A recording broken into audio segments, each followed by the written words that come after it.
We got a little different starting team here today. I don't know if we're necessarily the B team, or we could claim to be the A team. I guess they're not here to defend themselves. We're here. They're not. That makes us the team. Yeah, the team. I like that one better. We're the team. They're the other not team. So that's right, Jeff and Justin calling you out. Yep. And let's see who's watching tonight, shall we? Wow. There's the other team. Banned. Kick him out. Who else do we have tonight? Oh, hey. How are you, Ginger? Southwest Colorado? Ooh, North Central Minnesota. Ooh, let's see. Yep. And that's all the comments we have. Yep. We'll just skip over the other two. We sure will. Okay. Okay, so Matthew, you tell me all about it. What are we doing tonight? What are you doing tonight? Well, I don't know. Yes, you do. I know what you're doing tonight. You're going to digitize live. And you're going to show people how to digitize a design. Now, is it I think it's the one that you haven't done. Oh, that's what you mean. Yeah. So for those of you watching, there were two designs that were potentially up for grabs for this video. And one of them I already did, and I lost the file because Wilcom crashed. So womp womp. And then there's the other one, and it became even easier to pick which one because one of them is now in urgent order. So this is going to be an actual digitizing live of a patch that I am going to actually embroider, hopefully this week. Anywhere in here that you want to ask questions, please do. That's what we're here for. Matthew will explain anything that he's doing, and what he's going to do is obviously a Cuban cigar. Yep. Cool. So this is just a little background. So I'm going to move this out of the way because I'm trying to make my window a little bit smaller so that people can actually read what it says on here. Well, do give us the background here. I'd love to hear that. Okay.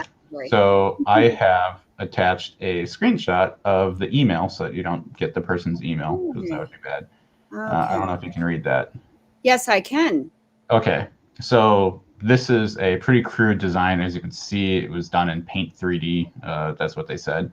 So this is someone that used the government computer, sent me the design, and now I have it. But so the designs that I typically get, they don't have like the rocker borders on. So like if I bring up this patch right here, if I do this button, you can see how it has the top rocker, the bottom rocker. And then if I go back to this one, it obviously doesn't have it because they don't know how to do that in Paint, which isn't a problem. But you're going to put them on, correcto? Yep, that's what I'm going to be doing. So they said they want now you see me in the top one and now you don't in the bottom. And then they have a couple of other things, like they want 4 inches to the top, 3-inch diameter center circle. Nice. Yeah. So it's really not difficult. They gave me all the information that I pretty much needed without any prompting. Cool. Other than how many patches do you want and when you need them by? So. Well, I don't know. Let's pull up a comment. Somebody's pretty excited here for this. Renee is very excited to see you do this one. Absolutely. Oh, let's see. We got another comment. Whitecott Watch is here. Uh-oh. Got another call. Yep. So I am not. That's okay. You can come back.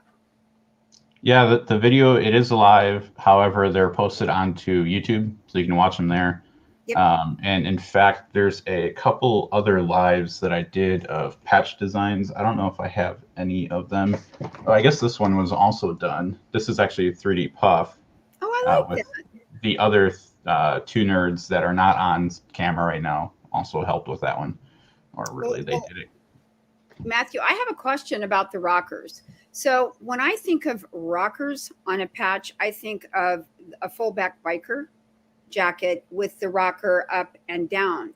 So when you showed me that, it like, what is the significance? Yes, what is the significance in, is this a military thing that you're doing, obviously, but B, what is the significance of, like, is it just an add-on to that, or is there some kind of significance behind the rockers in the military world? Yeah, it's a good question. So I got like this patch here. This is one that I got well deployed.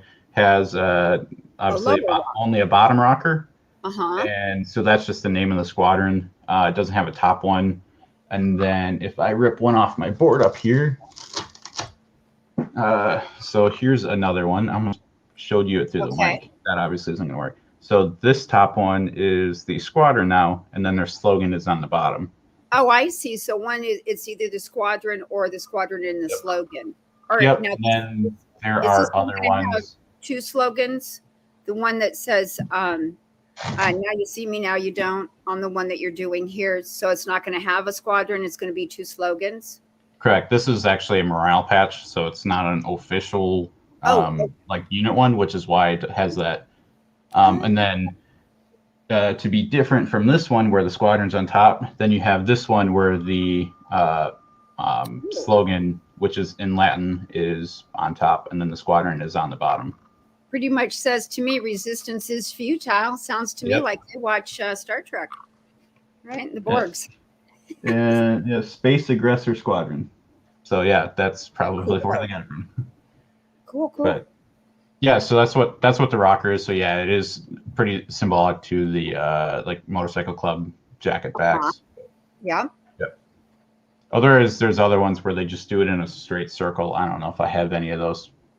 I guess this is kind of, it's not quite what I want, but other patches will just say like the squadron on going all the way around, and then slogan on the bottom. I don't actually have one of them. Actually, I do right here. Cool. Oh, do so. We want to see. You have a lot. Oh, okay. Now that's cute. I like that one. Oh my gosh, that is super cute. Cute. I guess you wouldn't call a snake eating a plane super cute. But okay. Yep. Yeah, I got a patch board up in front of me, one behind me, and then one over one of my other machines yet. And then I have a box of patches that need to find a home yet. Oh, cool. So cool. I think we have a couple of comments. Okay, let's see who we have. Let's see. Rockers are for morale patches, yes? No, I mean, just in general, I mean, most of the ones that I showed you, so like this is an official one. This one is too. Most of your official ones are actually going to have this. And then there's other shapes too, like these are shields. I like that. Ooh, so this is actually, this is a shield, and it has a scroll on the bottom. So I like that. So this is like a wing or a group or MagCom or something like that if you're a really big military nerd. But yeah. Well, the only one of those of us in the room tonight, that's you, buddy. I mean, I'm not the military nerd. I'm just stuck in it. Well, okay. Yeah. Okay. So we promised that we were going to do some digitizing. Yes, please do. I want to see what we have going on. I'm excited.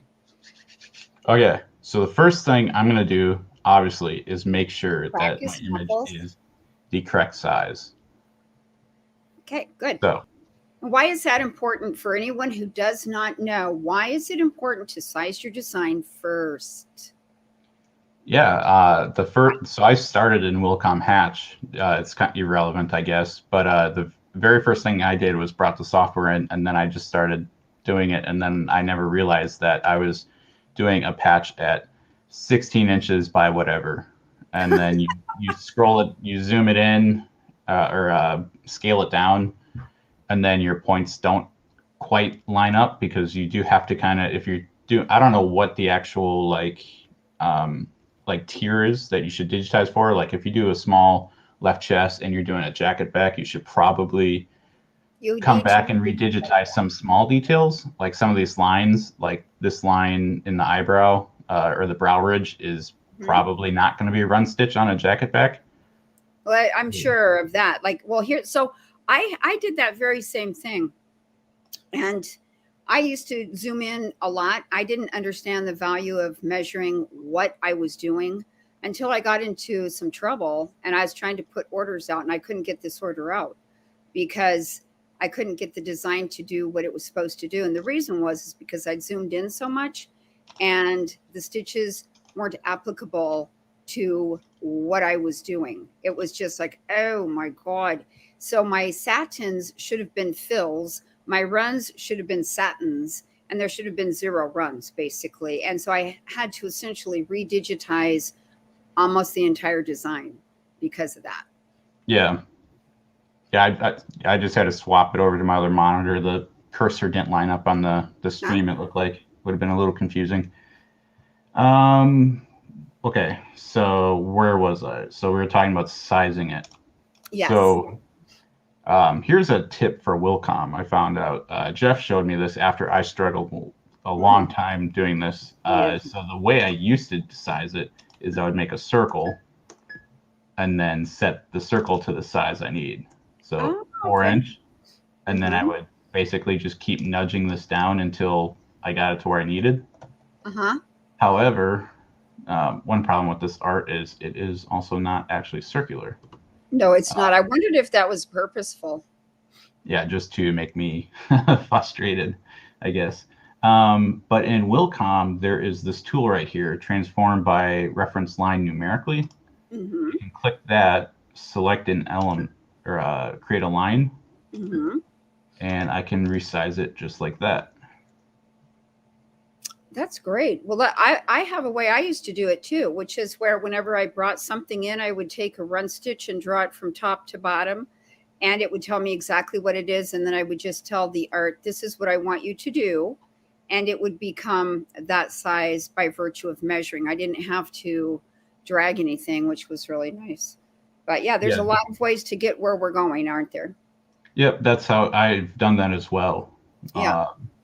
All right, so the next thing so I already talked to my client about this, and I'm going to go ahead and bring the camera back up. So a lot of times you'll see this patch is 100% filled, which is going to be kind of costly, time consuming and everything for embroidery, because that's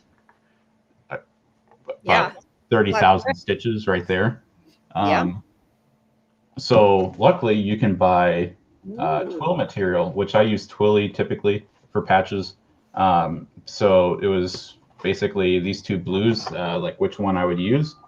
However, there's also other companies out there too. Oops, sorry. So Twilly is the name of the company or the product? Which? That's the name of the product by Gunold. Okay. And so then that's there's, Gunold. Okay. Yep. There's another company, Blue Desert Co., which is one that I recently just started using, and they actually have the same color, which is Postman.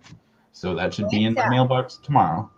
Nice. Let's pick up this comment. It looks like Letty is here. Hi, Letty. Hey, Letty. Good to see ya. So, train of thought. I want to bring this one up also. And that Crystal didn't know that they could that she could size like that. So that's really cool. Awesome. Yeah, there's a lot of stuff I didn't realize you could really do in Wilcom. It's just either I have to ask Jeff or Justin after I complain about it for long enough. Why didn't you just do it this way? Or read the user manual, and it would tell you. But you don't know to read the user manual for something that you don't know exists. So that's right. Well, let me catch this one. Eric says that he loves a light fill over twill. 50% density was way common for that at the day. Yep. Yeah, I've done that too. I have a patch somewhere. Am I still alive? 50%. Yep. Okay, cool, because my Firefox just crashed. Okay. Well, whatever. I guess I don't need to see what I'm doing anyways. But so fun, guys. Hopefully everything is all good. I should be showing you. Oh, it just came back. So this is actually the patch that I showed. There you go. This is fine. Yep. So this was another rush one that if you're looking for easy money, easy might not be the correct word when you're starting, but good, quick money patches on Rush. What do you charge? What's the price difference? Tell us the price point difference there. If it's like normal, most people do 20%.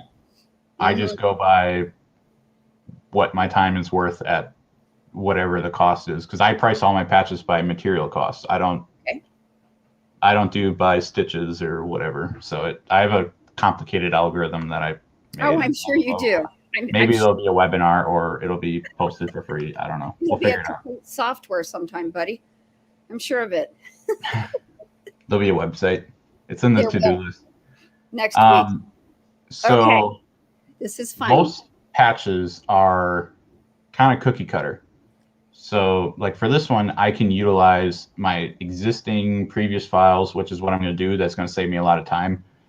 So if you're wondering, this is the lovely Fuller border designed by our one and only Jeff Fuller, who is watching, but he is just lurking. He's a lurker. Yeah. He did comment, but we're going to ignore that for now. So like I said, I'm just going to go ahead and pretty much copy all of these elements that I want into my new one. And I'm going to get rid of it. I'm sorry, go ahead. So sorry. Yeah, I'm just cutting out.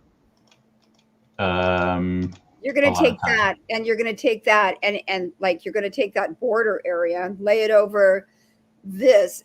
That will give you the circle around your skull. Yep. And so that's going to be your where you go now. Are you going to resize that at all based on the cigar sticking out? I will. So if I actually I gotta be careful. I gotta lock this because I'm selecting it, and that'll screw up my selections. Okay, so this patch is only a 3.5. Oops. So I gotta make it 4 inches tall. Okay. Which I hate doing 4-inch tall patches, but yeah, they're huge. I mean, because here's why: if people haven't recognized this, the next time that you see it, you will. But when we do circles, they seem much bigger than they actually are. A 2-inch round something will seem like it's 3.5 inches. So I don't know if that's why you don't like to do it, except for the push and pull on all the fabric and the ways that aren't giving versus the ways that do. But one of them for me was always that it's a very large size. But of course, we're talking patches at this point, not something that we're going to wear. And this is the reason why I don't like doing it at that size, because this is so I use sash frames to do all my patches typically. So this is the complete embroiderable field for one head. You lose a lot of space, don't you? Yeah. So I only get 3 patches across, even with a 3.5. That's all I get. So that's not the problem, but it's getting pretty close. And then that's when it starts pulling on the this axis here. And then I start getting some distortion once I'm more done with my order. Further into it. So let me ask you, if you were to do like, because you run it on 4 heads like you run it on a 4-head, right? So what if you were, and this is just a question because I honestly, since I'm not there and I'm not doing it, I don't know, but would it work at all if you had taken any kind of a run stitch and run one this way and one this way on either side of the row of patches to hold that in place in that particular section of your sash frame, your border frame? Yeah, so not on my Happy, just because of the process of actually getting the files to it is kind of cumbersome because it's floppy.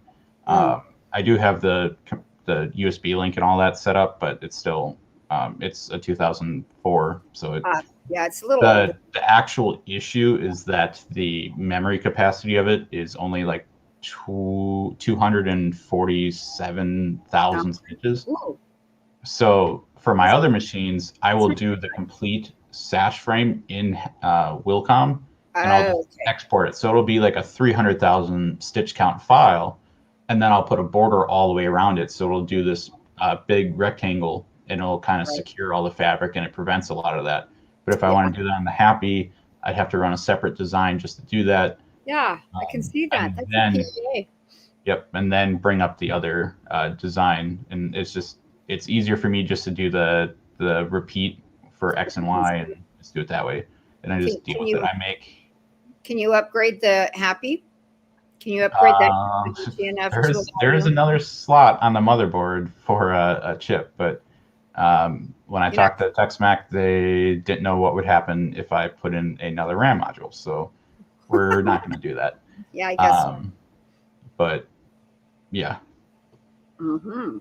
Okay, so we aren't getting very far. Right. No, go ahead. Okay, you go there and I'll go do something different. Okay, so again, borders in.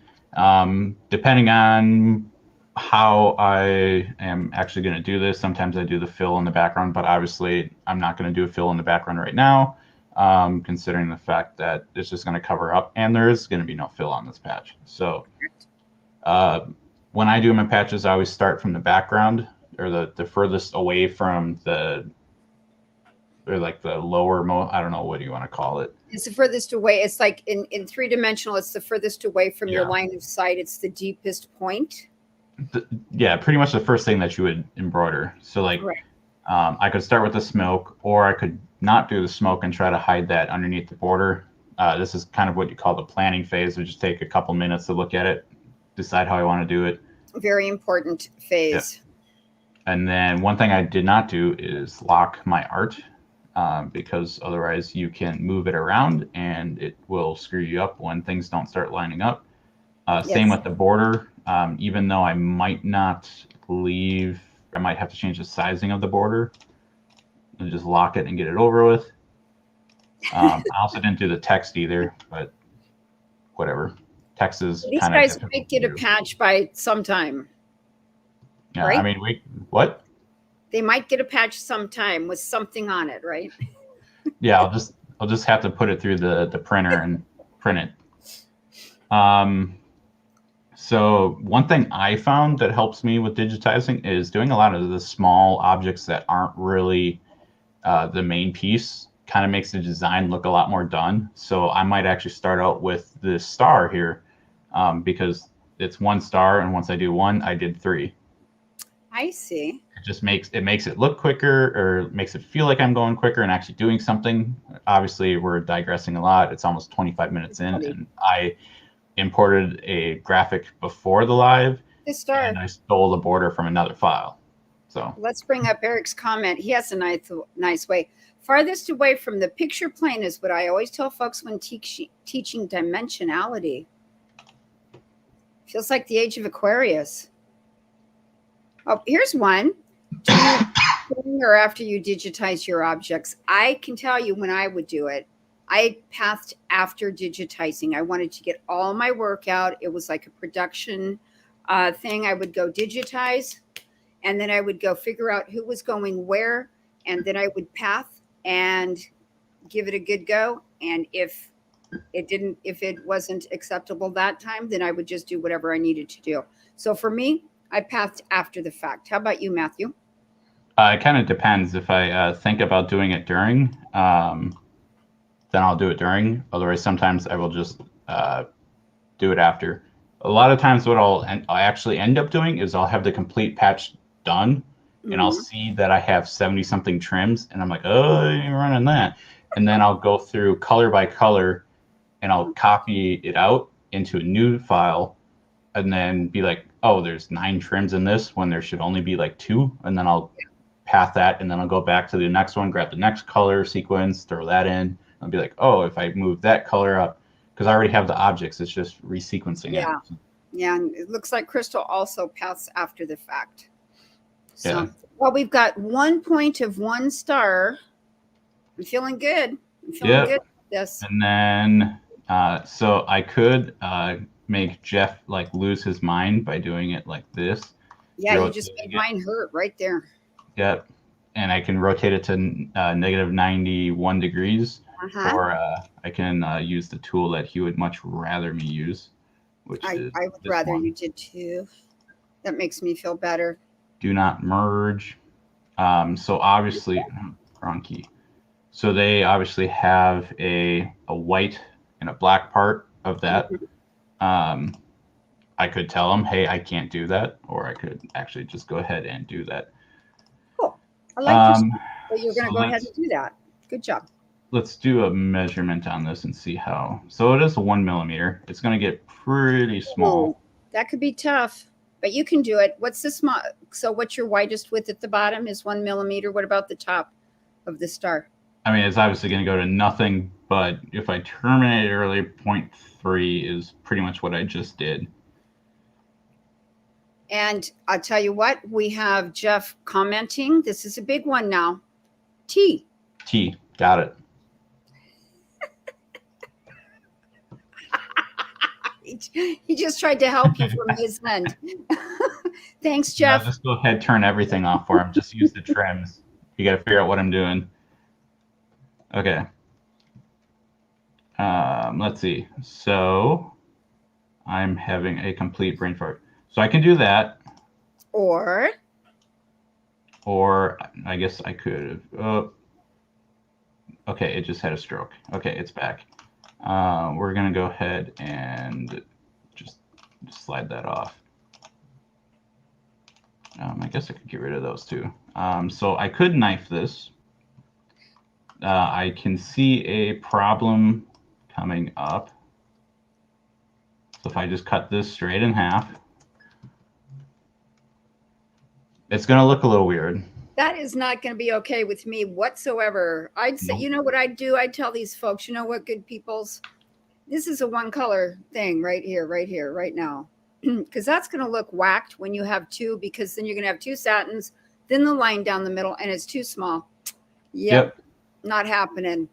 Or another one I could do too is select this, make it a tatami fill, and then. So did you combine that then to do that? Yep. Okay, so he combined it, and now he's going to set an angle, and we're going to see where he goes from there. And if you can't see had a that, hole you're in blind. it. Okay, so the angle is just going to be a random angle. Okay. And I'm probably going to increase my spacing a bit. Or decrease, I mean. Or, yeah. You're going to give Decrease. more space. Decrease, yes. I'm going to use more thread. We're going to go with that. Okay, increase Then density. I should have duplicated that before. Okay, well, I'll tell you what, while you're pondering, I'm going to pull up this comment by Eric. He said that in pathing, he certainly does think on it as he's evaluating the art, but he passes, he is going and does cleanup pathing after. He doesn't stress during it, but still. So knowing Eric, there is that little bit of watching it go. I can feel it now. Okay, I see what you're doing. I sure do. I like it. And So then, what are we going to have there on the, what do you think we're going to be doing to that area of that fabric? Is there going to be a lot of stitches happening, do you suppose? I would say it's probably pretty good. I think it's going to be good, personally. I'm fighting with tissue paper, okay? It was attacking my feet. I'm sorry. I can deal with that. One thing I guess I failed to mention with this Blue Desert Co. stuff, this is pretty thick material, Nice. especially if you get it from Gunold. It is, I mean, you're not going to really be able to see it unless I can get rid of the lighting. That's probably a couple millimeters or something. I mean, how thick is that? It looks nice. I mean, I have a caliper right by me. But, well, that's okay. Let's try to do it by that eyeball of yours. You can do it. Just let me put it this way. You don't actually need a stabilizer if you use Gunold Twilly. Okay, Gunold Twilly is a lot more expensive than regular material. It runs you about $15 a yard, which is expensive, but it's stable. The weaving is really good. It's not like duck canvas or whatever that is, or record krill. There is a duck cloth. It's called duck cloth. Yeah. Yeah. And it's a really wide weave. Yeah. Yep, Yeah. And then you would lose a lot of your details. Like I can guarantee that my star probably would not look very good. It would look very jagged. Same as Gunold, this stuff here from Blue Desert Co. I'm going to be putting Gunold's 2085, which is, I believe, a 3-ounce cutaway stabilizer. And I use spray adhesive, just one layer of each, and comes out crisp. So I don't really need to worry about it because I'm going to have enough thickness. It's not like I'm doing it on a shirt or a cloth or something light. So Well, I think I'm lucky in that way. it sounds like that it's much better to invest in the proper product for that job instead of trying to go to Joann's and picking up duck cloth and fussing and fighting and dealing, and it's just not made for it. So you don't really save money. The other one you can use at like Joann's is Gabardine or Gabardine. Gabardine? Really? Gabardine, something like it's pretty close to Twill, but it's a lot stretchier. So you have to be a little bit more careful with that. I know Jeff has a patch that he does for someone, and he has to use 2 layers of that adhesed together on top of the stabilizer, which it's white fabric, so it would kind of show through. But yeah, Gabardine. There it is. It's also got a slightly more open weave, which is why he's using the 2. Plus, again, it's stretchy. So, Jeff, since we have this coming up, when it's stretchy, are you trading? I mean, like, are you moving the product so it's interwoven like this, or are you laying the grain the same way? Okay. And Boycott says, I just tried that today. It puckered in the hoop.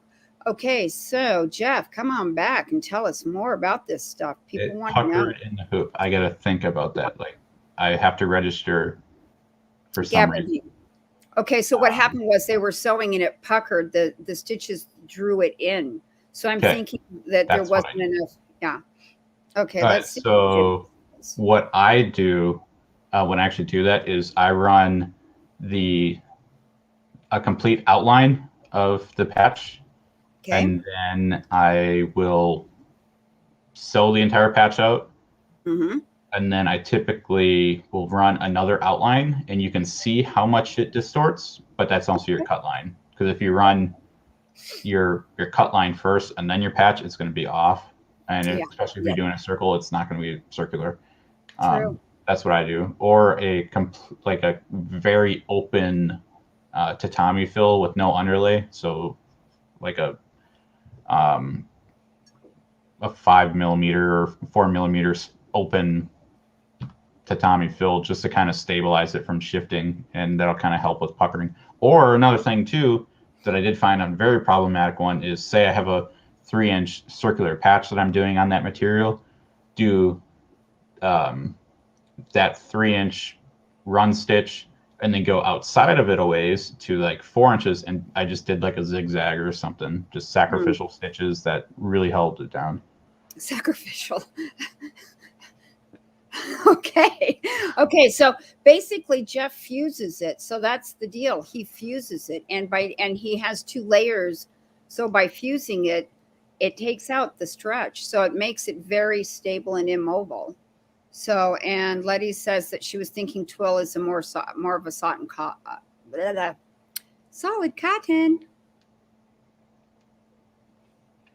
a lot of trims there. So we're going to try to get rid of some of them trims if I can. Yep, that got rid of them. Bring that up so that we can join. Oh, well, what is my producer doing? Can I bring that up? Hang on. Yeah, you should be able to. I mean, I just did. Oh.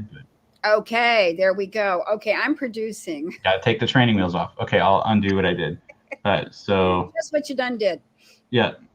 So the black, if I get rid of this, you can see all these little triangles. So on Wilcom, that means it's a trim. Circle is tie-in. So at this point, this would look horrible if I embroidered this out right now. This center would be a very pointy. And very, it's going to be very dense because you're going to have tie-ins and tie-outs. Yeah. So I want to reduce that because this should only be 2. It should be tie-in for the white, tie-off for the white, tie-in for the black, and a single tie-off for all the blacks. Correct. So all I need to do is the way I do it first to try to easily let the computer generate it for me is select the first one I want, select second, third, and fourth. So I have all of them selected. If I change color, you can see that. Okay. And then I can go down to this sequence by selects. I know Wilcom Hatch has this as well. And you can see that now there's only 2. Oh, that's cool. Another thing that could be a problem is that they're pretty close together for the tie-offs. So I could change the order of them. So I could do it the opposite. Whoop, I was holding shift, not control. I like this. And this is where it really matters for patches from what I've noticed. So now I can see that I tie in here for white, tie off for white, and then on the other side, I tie in and tie out. What's going to be nice is when that's really small, like when we're zoomed in so much, it looks like there's a square in the middle, but in the end, it's going to look like that center is completely filled.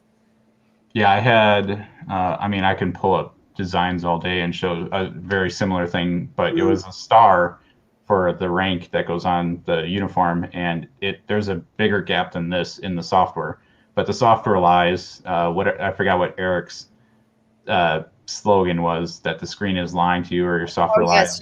Yes. I always say it's just pretend, but it's true. It's just an illusion. Just an illusion.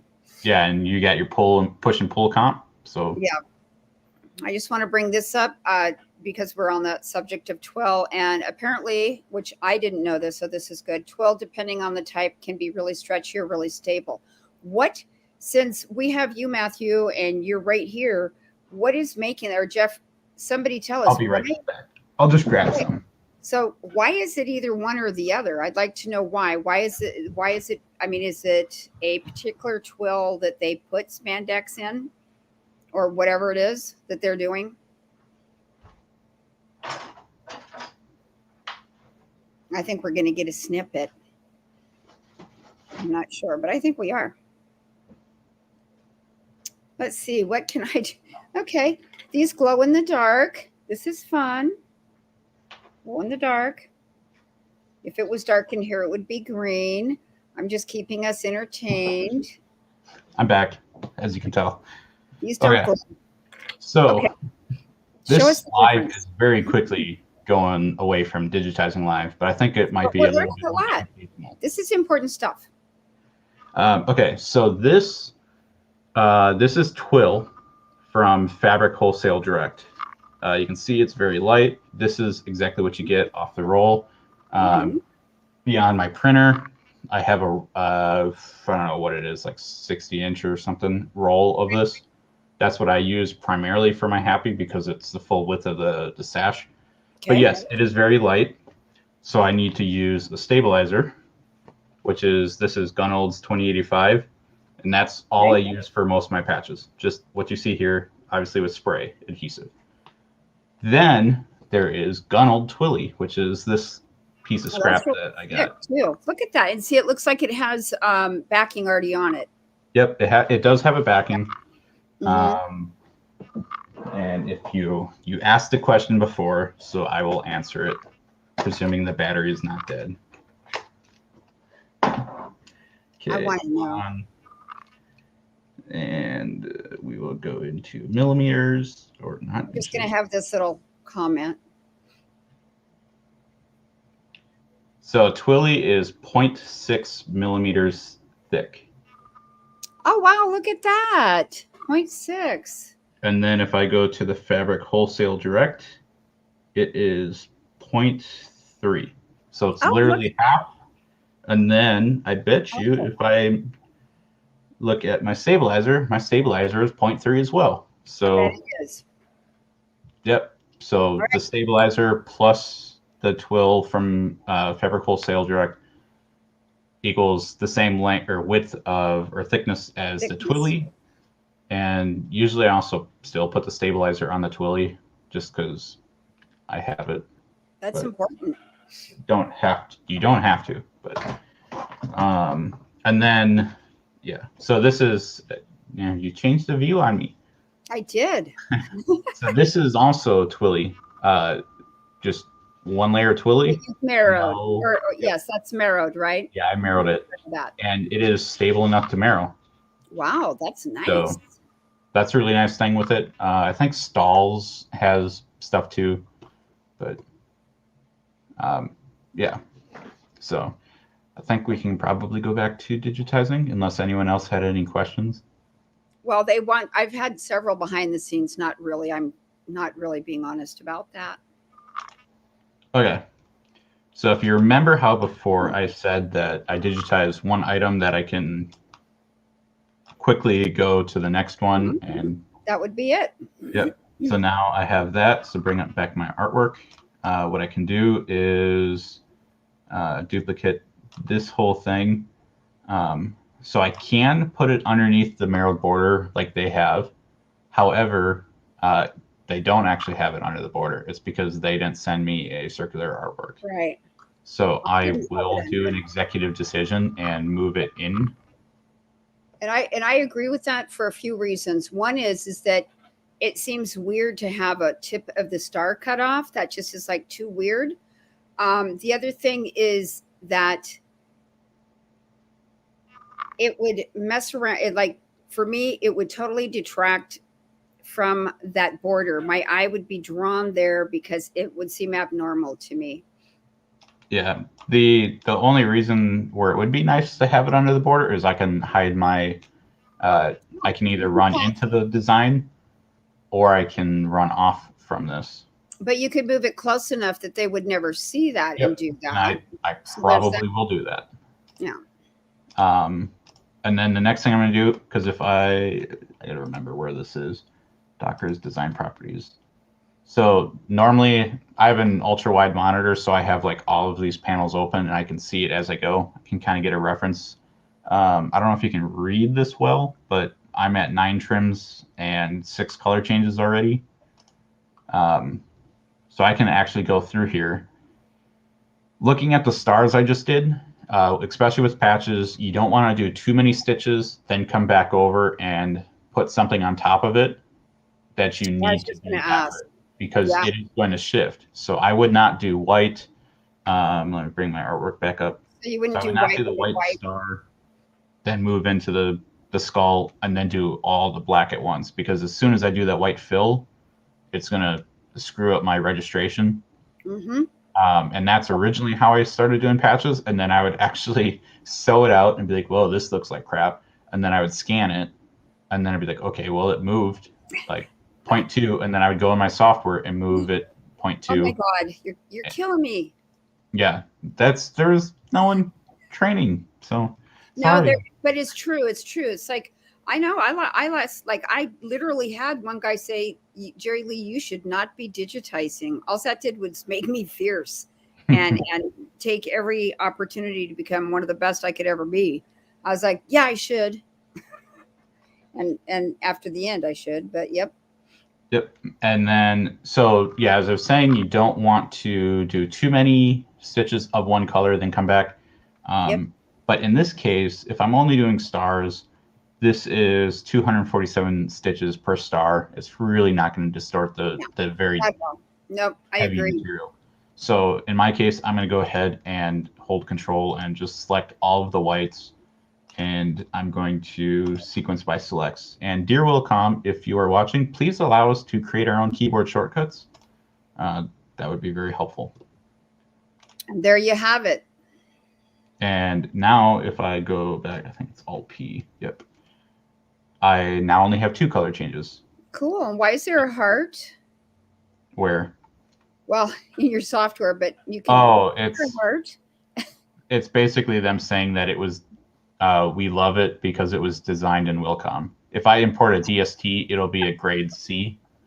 If it has a element of a... That's funny. Oh my God. I don't think this one... Yeah, so this one is grade C because one of my stitches in the wings somewhere was from a DST because I lost the original file. So it just shows, it means that one file I can't resize as well as others. It's like such a way of getting their point across. We love you. So reinforcing, isn't it? So what I'm going to say here, I want to tell you this. You're an expert at digitizing, but I'm not supposed to tell you, so consider it not. I mean, I'm no expert. I am definitely maybe intermediate at most, but... Well, we crashed a PC tonight and everything, and Jeff's been deferred to, and you've been called an expert, and Jeff wants to throw popcorn at you.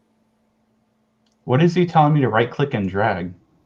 instead of whatever it was you were doing with your little stars. Now you have to come explain that, Jeff. I mean, he has the link. He can pop on. So I'm just going to ignore him because I have no idea what he's even talking about. There you go. Anyway. You heard it here. Okay, so now I have some questions for you. Now that you've gotten your stars done, are you headed to the skull or the smoke first? I'm probably going to do the skull. Okay, and are you going to cut out under the smoke, or are you going to take stitches out from under that smoke, or is this design going to be small enough that where you wouldn't have to remove stitches so you didn't have two densities on top? I think if I do my border thick enough around the skull, I can hide that fade in there. Okay. But what are you going to do about the smoke that is like that says Cuban, actually? So they have it again. This is paint, so it's just one solid fill. I am envisioning that I'm probably going to do some sort of blending technique. It'll probably be done off this live because I have to go back and rewatch Lee Caroselli's blending videos because I don't remember very well. But what about the smoke where it says Cuban? That's what I'm curious about. Or is that what you're talking about? I'm talking about the smoke itself right now. So I'm probably going to be blending white with gray. Oh, cool. Just to kind of give it a little bit of texture. Mm-hmm. Or, hues. Yeah. Like, yes, I know what you mean. And I don't know if you're asking about the actual text for Cuban. No, well, I did wonder about that, and I assumed that you would curve that, but I was curious about the actual smoke. If you are going to take stitches out from underneath where the guy's skull is that skull going to be two pieces or one? I got you. Oh, you're talking, okay, like this piece here, if I'm going to actually cut this out. Yes. Yeah, so you can cut that area out. I'm probably going to leave it all as one. Okay. Because this is most likely going to be tatami fill. Satin is going to look really stupid. Okay. We have also, it is a lot. This is 37 millimeters, so there's going to be a lot of chunks there. Okay, Barb has a question about these stars, and so Matthew, you want to explain why one is not there again?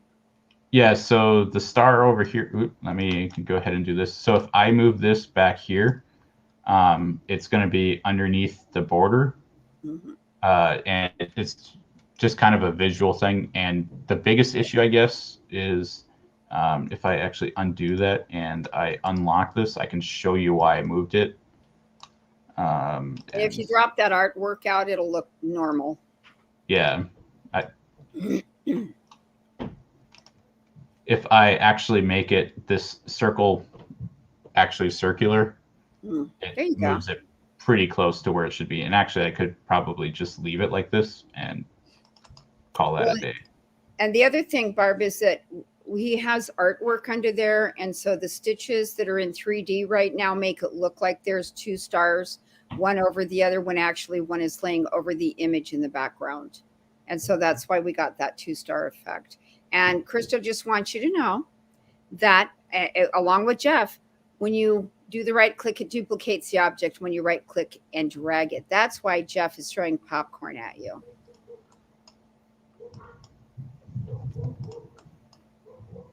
I hear puppies. Yeah, I got my dog and my parents' dog. The duplicates when you right click and drag it. Yeah. Oh, okay. That way. Yeah, but that's okay. Oh, there you go. Okay, no more popcorn. No more popcorn. I mean, I'll eat it as long as it's kettle corn. Okay. Has to be very specific. Yeah. Also, save 9 minutes. Yeah, we're not getting very far. So show us what is going to be. I want to see what's the toughest part on here. What is the toughest part for you on this entire design, and how are you going to attack that? So honestly, it's probably going to try to be keeping the teeth look teethy. Yeah, and how are you going to do that? Are those going to be individual satins and then with runs between, or is that going to be a fill and then with runs over that? So this is the other design I did. Mm-hmm. It's I see that.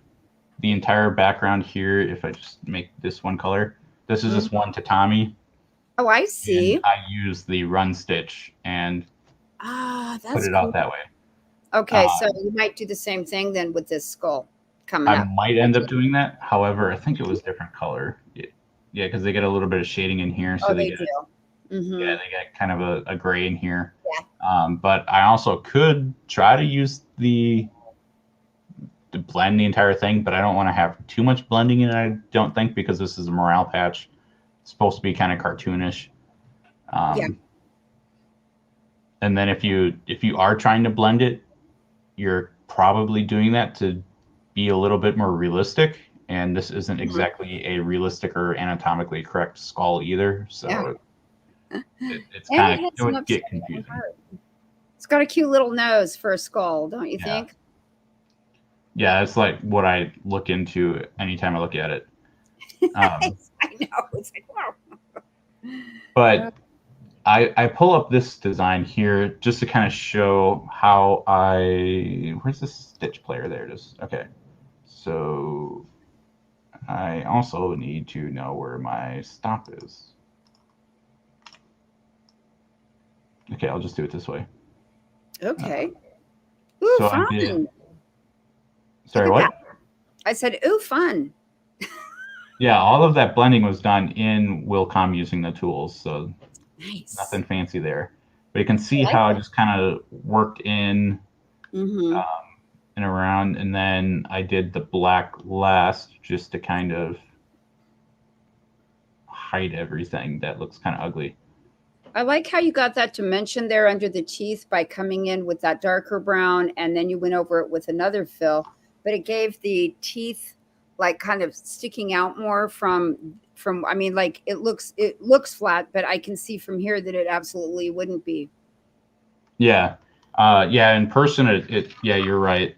And this design is not production optimized either. It is a little thick down actually at the point you were talking about, Yeah, but it was a rush order and I had to get it done, so I didn't. No, but there's you all. got it. But you got Yeah. it. So yeah. So Um, does anybody have questions about what Matthew is doing tonight I on do. this particular design? Well, yes, Jeff. Okay, so I'm just going to go ahead and start down here.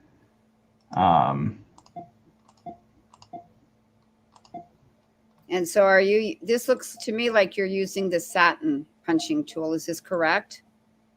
So Side. I am using the column A tool. Okay. And I am a big believer on some symmetrical shapes. Mm-hmm. So the way I do this is, since I know that 0 is right there, and you can see that I didn't bring it over enough, and actually my image is not centered. So I'm going to go ahead and do that right now. Now he's going to center the image, guys. Which is probably your number one thing you should do, or should have done. But this is I do remember. Though. I thought of doing it before, but I just didn't. Well, this is how we do it, though. This is like real life. Like it's just when you're in it, you just are in it. And wherever you go is where you go on that particular design. So you've used in other kind of language instead of whatever tool that is in Willcom, basically what you've done is you've taken and used a side-to-side tool, which in other items it would be considered a satin. And then you applied a fill to it, which in this software is called tatami.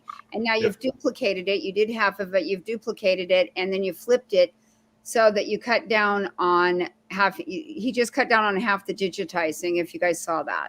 It was just like flipperoo. And that's the end of that. He got the mouth done just lickety split right there. Yep. And so now I actually have two separate objects here. You overlapped it all? Yep, I overlapped it. So that's one of the things I did at this point, which is why I have that center line. Okay. Okay, that's good to know. Now it looks like you're using push and pull, because Okay, so you are taking it over that. Okay. All right. Yep. So So now I have it merged. It's one object. You can see that. However, sometimes when you do this, you get weird artifacts. So like a lot of times I'll have something that looks like that. That's going to confuse the machine if it doesn't get rid of that. Some machines, they don't have the stitch eraser where it'll get rid of. I mean, this is what that's a node, right? I mean, actually, that was not very small. What was that? That Okay. was 0.7. So that was kind of a bad example. But sometimes having small, or you're going to get, a lot of times I see something like this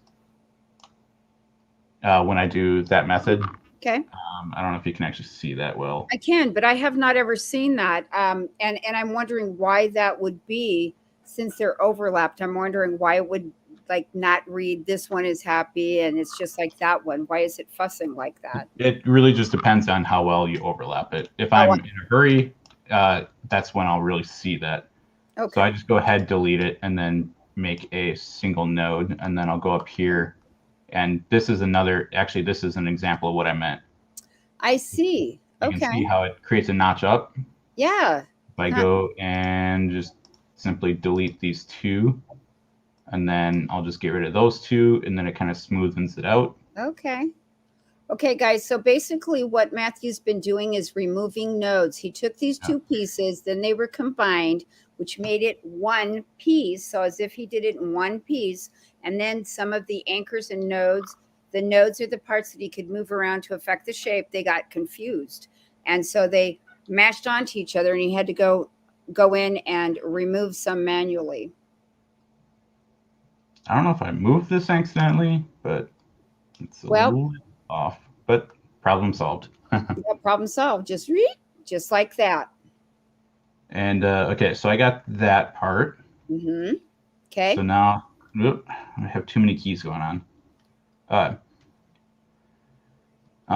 Problem is I dimmed the artwork, so let's go ahead and do that. And that's actually what caused me to lose the other design, is I dimmed the artwork and the Willcom crashed. And it blew up. Oh, that's... Yeah, I did not like that. I was like, okay, that's kind of weird.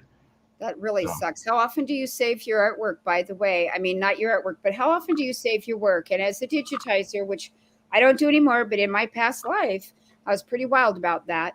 And I was constantly saving. And that was because in Pulse, I lost my work just a little on the too often, and I did not appreciate it. It's Control S for save. Yep. So you can't... You obviously can't... Well, I mean, I guess I could just do this. My hand is always on my keyboard, no matter what. So I usually Control S whenever I think of it, which is... I did it a lot. I did it a lot. Whenever you see the little cursor go like this, or like right there, that's me saving it. Okay, so now we know your tell. I see. Okay, go. And unfortunately, I don't save it right before it crashes. So that's the next problem. So word to the wise and to Matthew, save your work before it crashes. Yep. We'll learn that. You'll learn when it's too late. Okay, we're at 7 p.m. We're going into the bonus time, 7 my time, which is 9 your time, 10 somebody else's time, and 8 someone's time. So it's 5 o'clock somewhere. Question. It's always 5 o'clock somewhere. Who has questions? Nobody has questions. Jeff's still throwing popcorn.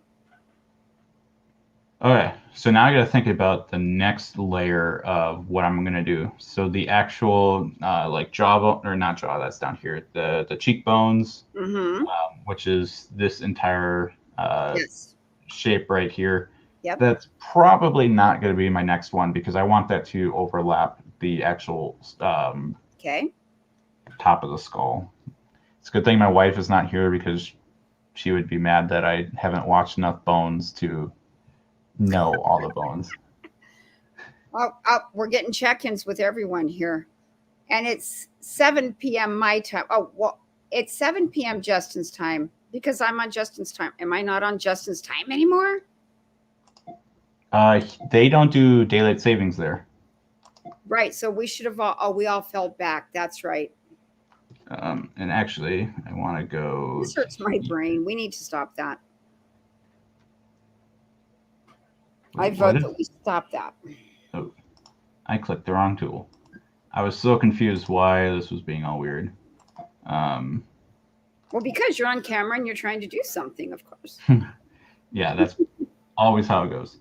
All right, so you can't see the gears grinding in my head, but you can hear them. Don't worry. Yeah, I'm trying to plan ahead exactly how far I want to go down, where the next object is going to be. Okay. So, like, obviously, I can feel my skull and be like, "Oh, there's a bone right here." So that's going to go. Which is why you see him in his studio like this. Sometimes, you guys, if he's trying to figure it out. Yeah.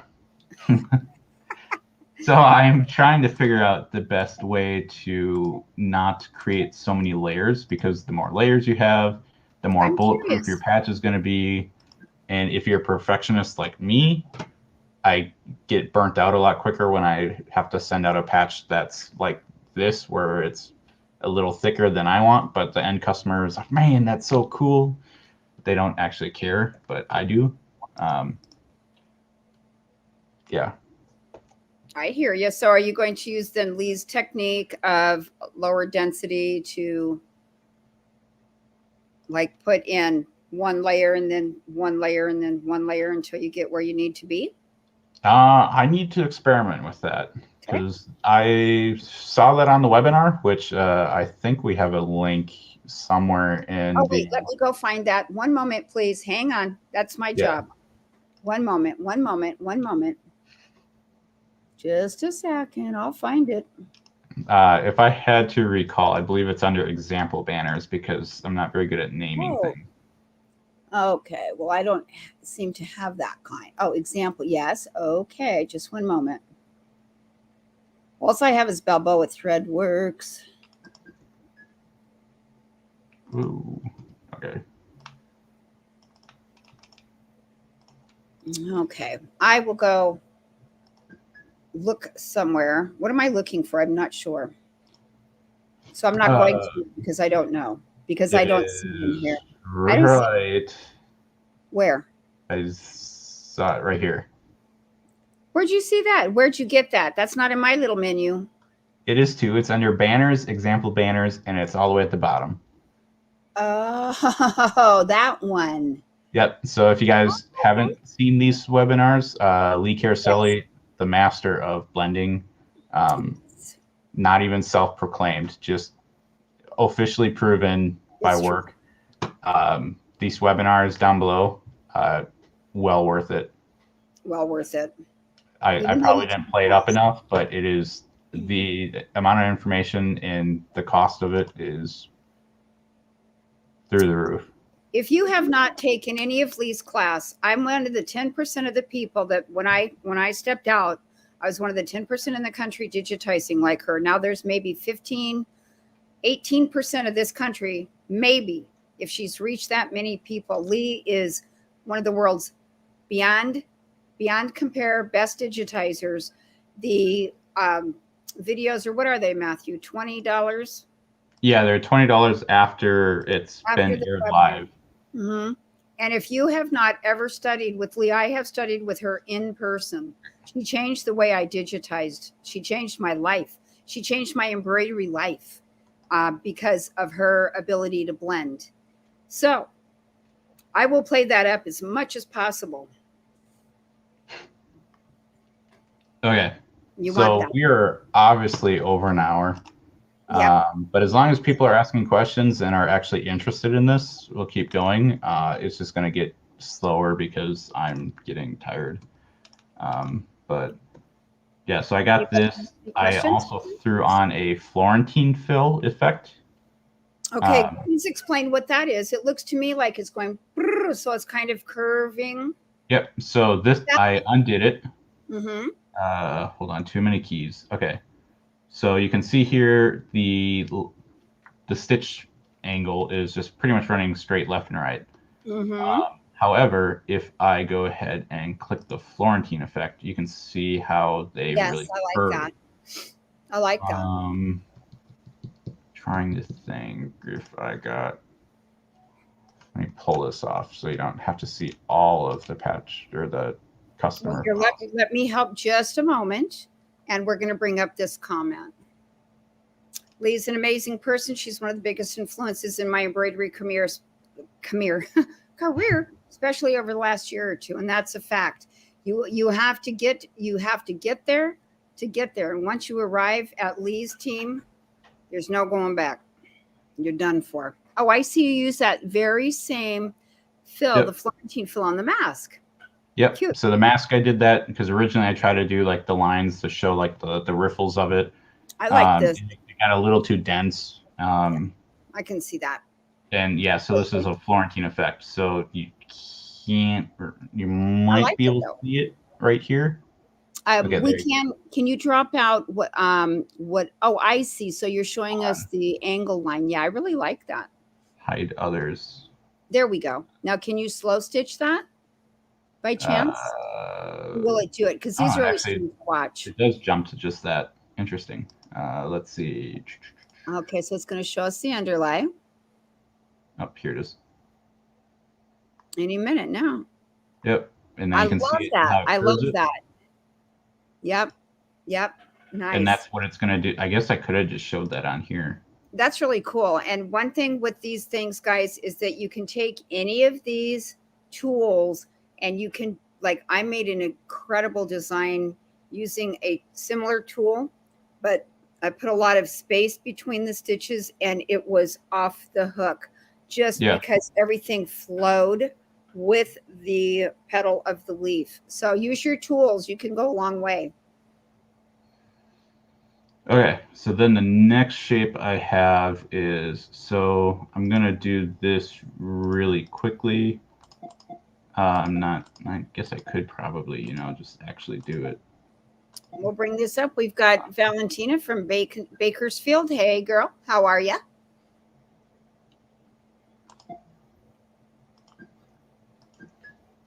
Okay, so I was not trying to actually do that completely. What were you trying to do? Exactly. I'm trying to think of exactly. This is not the final shape. I'm just doing a rough line to show what I'm trying to envision. Oh, okay. It looks absolutely terrible. Well, you just left an anchor somewhere, but what it looks to me like what you're trying to do is encircle the orb of the eye and then put those two together so that stands out more is what that looks like. Am I right? Yeah. So kind of, I also wanted to show that I was probably going to add one more element in here. Okay. Or one more fill, because if I just do it like this and let's just say I bring it up like that, it's going to look a little bit weird when it's stitched out because I'm going from in this case, it's a satin, which it might be. We'll see how it actually looks. But that difference between it's going to be very blatant. So what I might actually do is, again, I'm going to ask I think you need to show this to all of us after the fact, after this is complete, because I like that unibrow thing. But I'd really like to see how you actually ended up treating all this. It's going to be something similar to this. And so then are you going to do this other lip, like you're going to do another kind of lip thing and then bring it down the cheekbones, like down by the nose, right?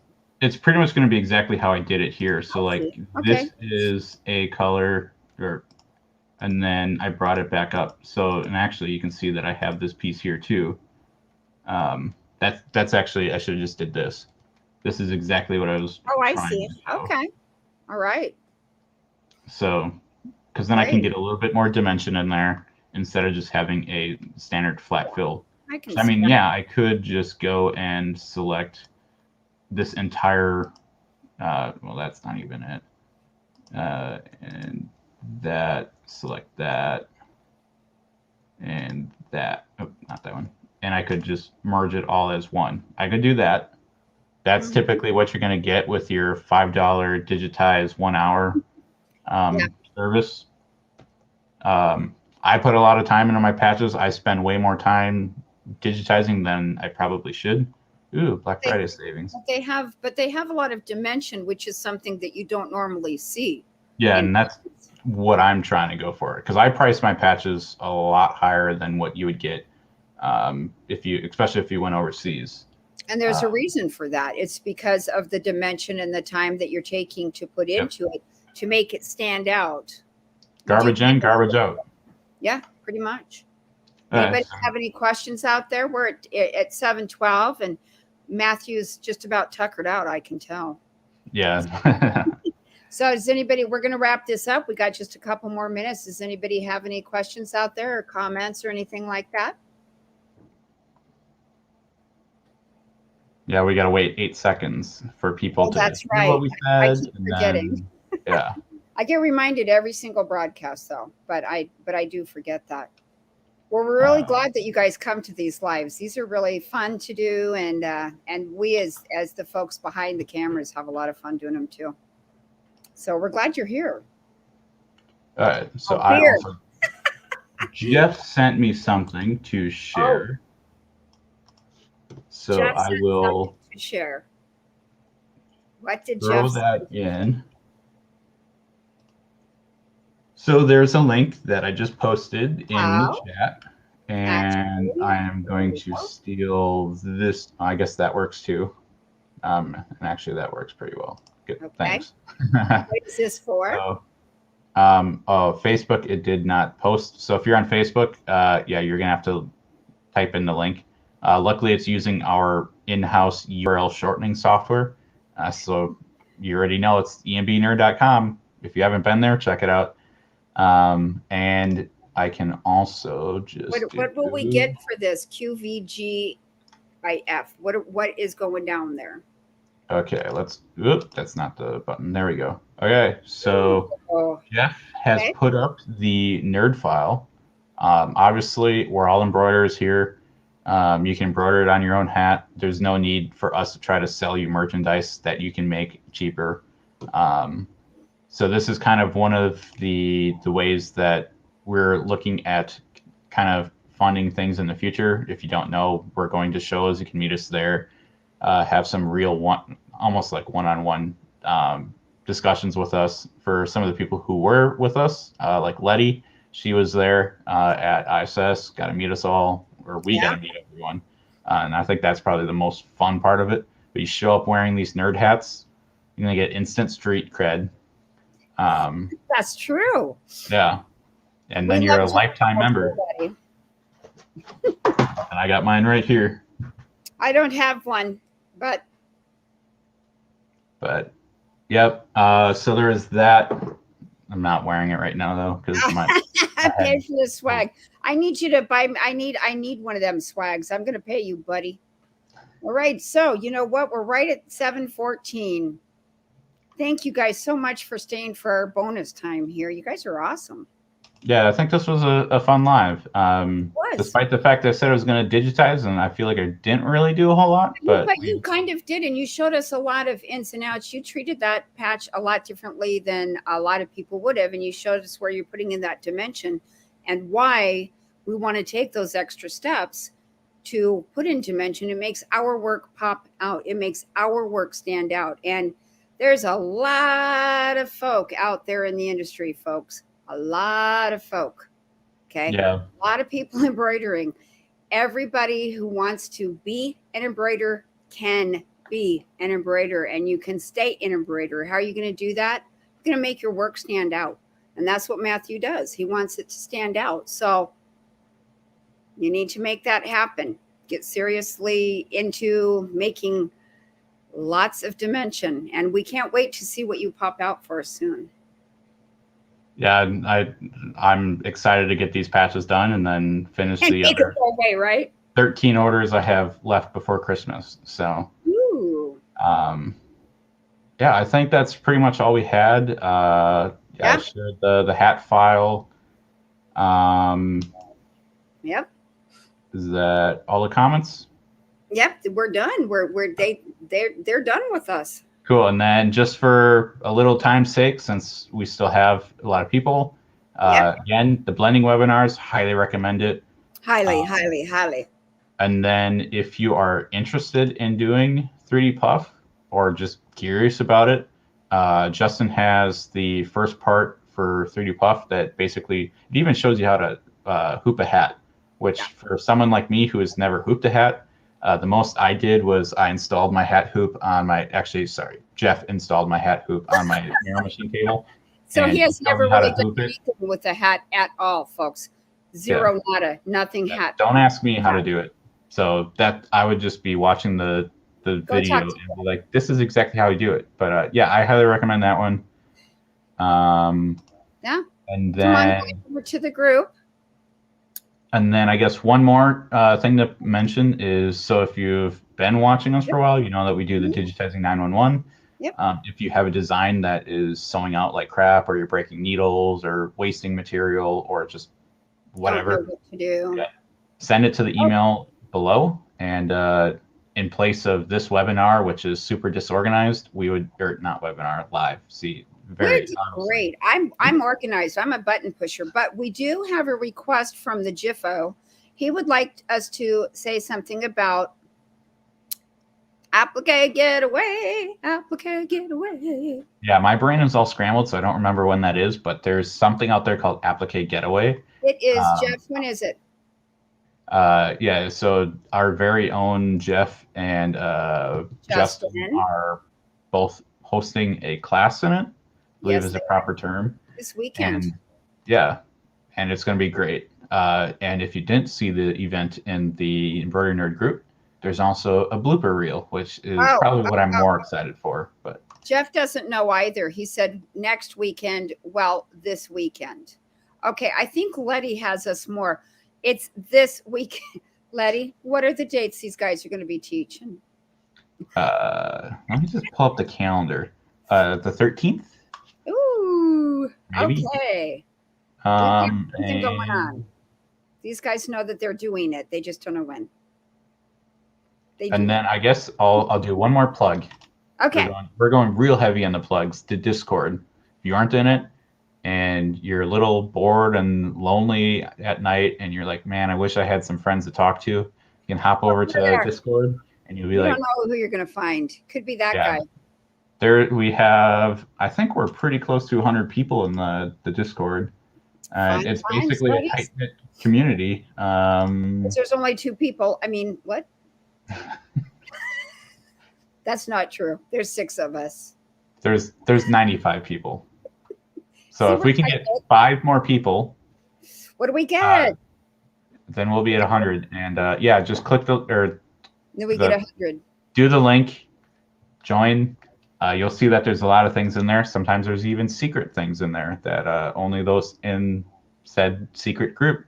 You might not have to ask Justin where his tool is anymore because they tell in there. Yeah. It's a fact. All right. And on that note, thank you guys. You guys are the bomb, man. You guys are awesome. Come back next week. We're going to do it again if they'll let us. Yeah, I mean, we got the keys, so. Woo. Oh, here we go. Look at here. Okay. Okay, so they are teaching on the 13th. I feel like someone should have gave us a better list of things to go over when we were done. I mean, Jeff. I mean, Justin. Thanks so much, guys. This is us, the nerds that are in the house and the nerds that aren't in the house, signing off. Ta. Adios. Bye.